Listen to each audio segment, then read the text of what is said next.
ఇంట్లో లేని ప్రేమని బయట వెతకకండి. న్యాచురల్‌గా if it comes to you. But because నాకిక్కడ తండ్రి ప్రేమ లేదు కాబట్టి నేను బయట వెతుక్కుంటా. ఇక్కడ తల్లి ప్రేమ లేదు కాబట్టి బయట వెతుక్కుంటా. ప్రేమ అలాగా ఆప్షనల్‌గా మారిపోదు. బికాజ్ తండ్రి ప్రేమ లేదు కాబట్టి ఇంకో చోట దొరకదు. అది అదే, ఇది ఇదే. దీనికి be open and select everything properly. Because నాకు ఎలాగో తండ్రి ప్రేమ లేదు. వాడు నన్నేదో ఫస్ట్‌లో చూసుకున్నాడు. ఇంకిప్పుడు వాడు ఫోన్లు కట్ చేస్తాడు, బ్లాక్ చేస్తాడు. అయినా ఈ అమ్మాయి వెతుకుతూ వెయిట్ చేస్తూ ఉంటుంది. ప్లీజ్ రా అని చెప్పి వెంటబడుతుంటుంది. తర్వాత వాడు సర్లే అని ఓ 2 నెలలు బాగుంటాడు, మళ్ళీ గొడవ పడతాడు. వెరీ డేంజరస్ ఈ ఇట్ రోజుల్లో. డజంట్ ఎక్కువ వర్క్ అవుతుంది. For long time. ఇది చాలా చూస్తున్నాం ఈ రోజుల్లో. అమ్మాయి చాలా బ్యూటిఫుల్గా మంచిగా ఫోకస్డ్గా ఉన్న అమ్మాయి లైఫ్లోకి వీడు వస్తాడు. ఇన్ని రోజులు తండ్రి ప్రేమ లేదు కాబట్టి ఈమె చాలా కనెక్ట్ అయిపోతుంది. ఇంకా ఎమోషనల్ డిపెండెంట్ అయిపోయాక ఇంకా అది టార్చర్ అన్నమాట, నరకం. ఓకే. అటు బయటికి రాలేదు, ఇటు లోపలికి ఉండలేదు. ఈవెన్ సేమ్ విత్ అబ్బాయిలకు కూడా ఇలాంటివి అబ్సల్యూట్లీ. జరుగుతున్నాయి. అబ్బాయి ఆర్ అమ్మాయి ఎగ్జాంపుల్ చెప్తున్నాను. అటు అబ్బాయిలకు కూడా అంతే జరుగుతుంది. అమ్మాయి వదలలేదు, ఆ అమ్మాయి వాడిని తిప్పుకుని ఆడిస్తుంది. బోత్ సైడ్స్ ఉంటాయి. సో నేను అంటున్నానంటే ఫండమెంటల్లీ నీకు ఇక్కడ ప్రేమ దొరకలేదు కాబట్టి ఇంకో చోట వెతుక్కుంటా ఎస్. అనేది రాంగ్. ఎలా అంటే ఇండియాలో డబ్బులు లేక కష్టపడ్డ ఫ్యామిలీస్ పిల్లల్ని డబ్బుల కోసం అమెరికాకి పంపించి అక్కడ సఫర్ అయిన వాళ్ళు ఎంతమంది ఉన్నారు. అక్కడ వాడు డబ్బులు అయితే సంపాదించుకుంటాడు, ఆనందంగా ఉంటాడు, తల్లిదండ్రులకు దూరం పేరెంట్స్ ఉండరు. పేరెంట్స్ ఉంటారు. సో మై పాయింట్ నువ్వు ఇక్కడ లేదు కాబట్టి అది ఆల్టర్నేటివ్గా ఉండవు రిలేషన్షిప్లో. Every love is different on its own. Okay, అది గుర్తుపెట్టుకుంటే నువ్వు లవ్ని ఆర్ ప్రేమని రియల్గా అసెస్ చేసుకుని ప్రాపర్ అది గుడ్ ఆర్ బ్యాడ్ చూసుకుని ప్రేమ ఉండొచ్చు. ప్రేమకి మిగతా అటాచ్మెంట్లు పెట్టద్దు. నేను ఒక అబ్బాయిని చూశాను, ప్రేమించాను కాబట్టి ఓకే ఏదైనా చేయాలి, అప్పులు చేశాడు అవి చేశాడు. ప్రేమ ఉంది, నువ్వు అప్పు చేయకపోయినా ప్రేమ ఉంది, నువ్వు కలిసి ఉండకపోయినా ప్రేమ ఉంది, నువ్వు మాట్లాడకపోయినా ప్రేమ ఉంది. ప్రేమ is an individual entity on a whole. Okay. Okay. So దీనికి అటాచ్ చేస్తారు చాలా మంది. నీకు ప్రేమ ఉన్న చోట నమ్మకం లేదా అని. ప్రేమ వేరే, నమ్మకం వేరే. ఓకే. రెండు వేరు డిఫరెంట్ ఆస్పెక్ట్స్ ఆల్టుగెదర్. నాకు ప్రేమ ఉంది కాబట్టి నువ్వు నన్ను ఆ మాత్రం నమ్మవా? నమ్మకం వేరే, ప్రేమ వేరే. భలే చెప్తున్నారు సార్ సినిమాటిక్ లో. నిజమది చాలా మందికి తెలీదు. చాలా మంది నన్ను ప్రేమించాను కాబట్టి వాడు నన్ను డబ్బులు అడిగాడండి, ఇచ్చేసాను 10 లక్షలు అంది ఒక అమ్మాయి. నో, ప్రేమ వేరే. నువ్వు 10 లక్షలు ఇచ్చినా ఇవ్వకపోయినా నీకు ఆయన మీద ప్రేమ ఉంది. దానికి నువ్వు 10 లక్షలు ఇస్తే ప్రేమ ఉంది అనుకున్నావు అంటే బిజినెస్ అయిపోయింది. It's as simple as that. ఇది ఎక్కదు మైండ్కి. అలాగా నమ్మినప్పుడు మరి ఇవ్వాలి కదా. ఒక అమ్మాయి అట్లాగే 16 తులాస్ ఆఫ్ గోల్డ్ ఇచ్చింది ఒక అబ్బాయికి. 16 తులాస్ ఆఫ్ గోల్డ్ జస్ట్ ప్రేమ కదా, ఇంకా నాకేం చేసుకుంటానా డబ్బులు, ఇచ్చేసింది. పోనీ నీకు నీ మంచి మనసుతో వాడికి అవసరం ఉందని ఇచ్చావు, ఇంకా రిటర్న్ ఎక్స్పెక్ట్ చెయ్యకు. ఒకవేళ ఇస్తే తీసుకోవాలి, లేకపోతే నీ ప్రేమకి దానికి లింక్ లేదు. అయినా కూడా 16 ఇచ్చినా నేను ప్రేమిస్తానండి, వాడు నాతో ఉన్నా ప్రేమిస్తానండి, లేకపోయినా వాడు ఎక్కడున్నా హ్యాపీగా ఉన్నా ప్రేమిస్తానండి. నా లైఫ్ ఆగిపోకూడదు దానికోసం. రైట్. వాడి కోసం ఆలోచిస్తూ ఇంకా నాకు పెళ్ళే వద్దు, ఇంకా నాకు అలా ఆ ఎమోషనల్ ఇన్సెక్యూరిటీలో ఉండకండి, డిపెండెన్సీలో ఉండకండి. ఇవి వెరీ వెరీ ఇంపార్టెంట్.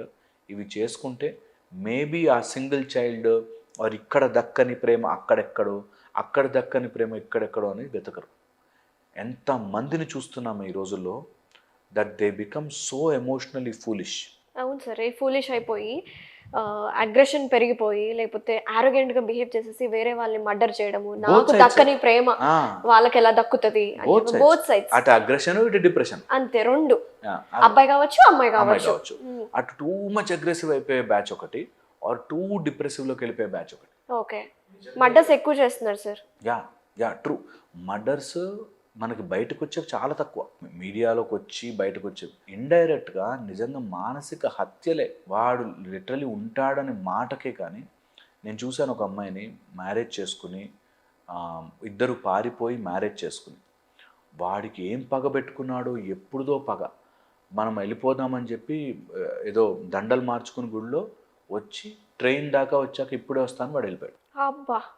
ఆమె అక్కడ కూర్చుని మెడలో దండ వేసుకుని కూర్చుని వెయిట్ చేసి 4 hours అని వాడు ఫోన్ స్విచ్ ఆఫ్ నైట్ అంతా అక్కడే వెయిట్ చేసి వాడు ఏంట్రా ఎందుకురా అని కాళ్ళు వెనకాల పడుతుంటే నాకు అవసరంలే అని చెప్పి పెట్టి స్విచ్ ఆఫ్ చేసి. ఎందుకో తెలియదు అమ్మాయి ఎంత డిప్రెషన్లోకి వెళ్ళిపోయానంటే ఇంట్లో చెప్పుకోలేదు, బయటకు వచ్చేసి.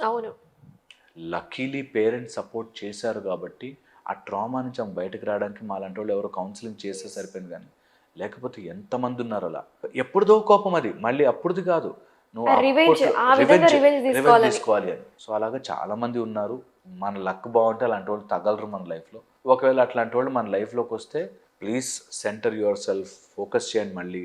వాట్ ఈజ్ రైట్, ధర్మం ఏంటి, అందులోకి వెళ్ళండి. అధర్మ మార్గం పోకండి. ఓకే. చూశాను చాలా మందిని అట్లాగా, వాడు ఎన్ని తప్పులైనా చేయిస్తాడు, ఆమె ఎన్ని తప్పులైనా చేయిస్తుంది, ప్రేమ కదండి అని భరించేవాళ్ళు ఉన్నారు. ఈ సినిమాటిక్ ప్రేమ అబద్ధం. అలాంటివి నమ్మకండి. Be practical, be rightful, righteousness, ధర్మము అనేది ఫాలో అవ్వండి. వాటి గురించి అసలు రైట్ ప్రేమ ఏంటి, వాట్ ఈస్ ఈ ప్రేమకి, ట్రస్ట్కి, లాయల్టీకి అన్ని లింక్ పెడుతూ ఉంటారు కదా సార్. మీరు చెప్తున్నారు ప్రేమ as a whole is a ప్రేమ దట్ ఈస్ ఇండిపెండెంట్. సో ఇవన్నీ మనం ఒక స్పెషల్ వీడియోలో మాట్లాడుకుందాము. ప్రేమ గురించి అబ్సల్యూట్లీ చేసుకోవాలి ఒక వీడియో. ఎస్ లవ్ రిలేషన్షిప్స్ గురించి. Last but not the least sir, young childrens usage of drugs అనేది పెరుగుతుంది.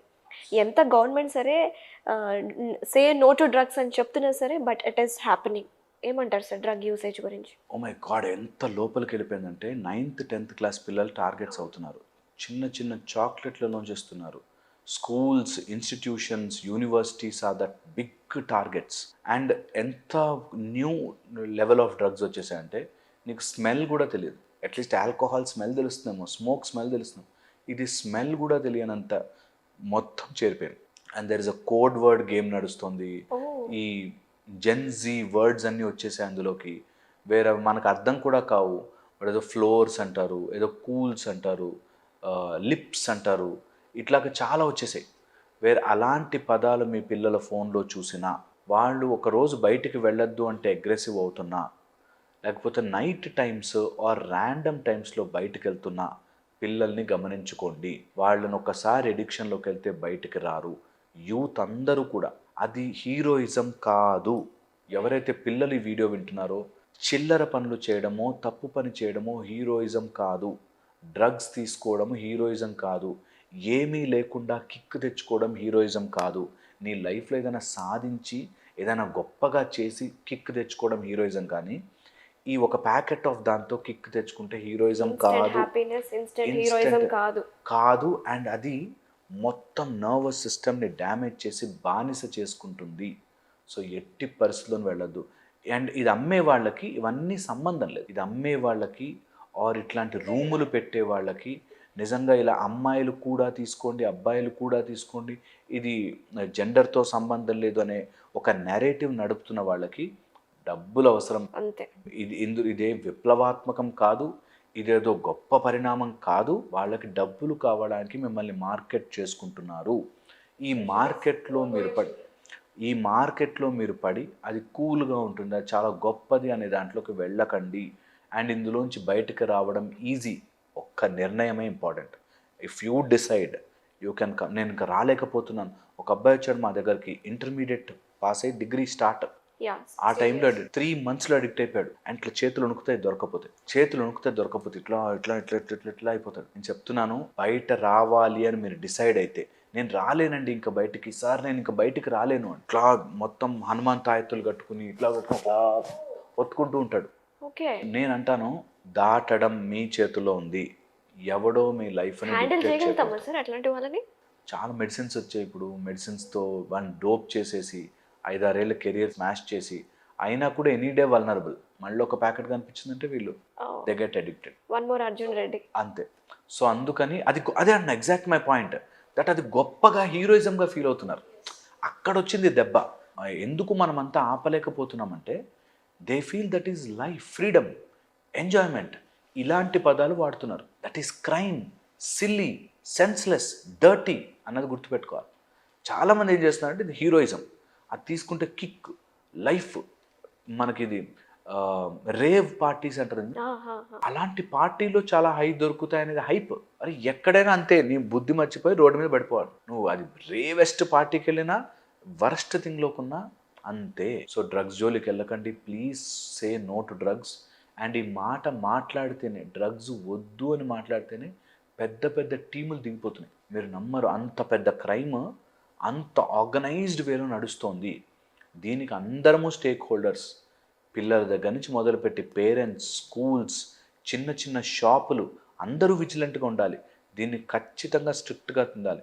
అండ్ గవర్నమెంట్ ఒక్కటి చేయలేదు, ఇది పిల్లలకి డిసిప్లిన్గా నువ్వు ఏదన్నా చేయి, నువ్వు డ్రగ్స్ జోలికి పోకు. Drugs is not extended form of tobacco, it is much more bigger and మొత్తం మన సొసైటీని నాశనము చేయడానికి వచ్చింది. ఎక్కించకండి, అది కిక్ అనిపిస్తుంది, it's kick on to your life. గుర్తుపెట్టుకోవాలి, అది you should remember. Thank you so much Harish garu. నిజంగా అవేర్నెస్ క్రియేట్ చేస్తూ ఉంటారు పేరెంటింగ్ గురించి కావచ్చు, but we spoke lot more about childrens గురించి ఈరోజు ఫోకస్ చేసాము.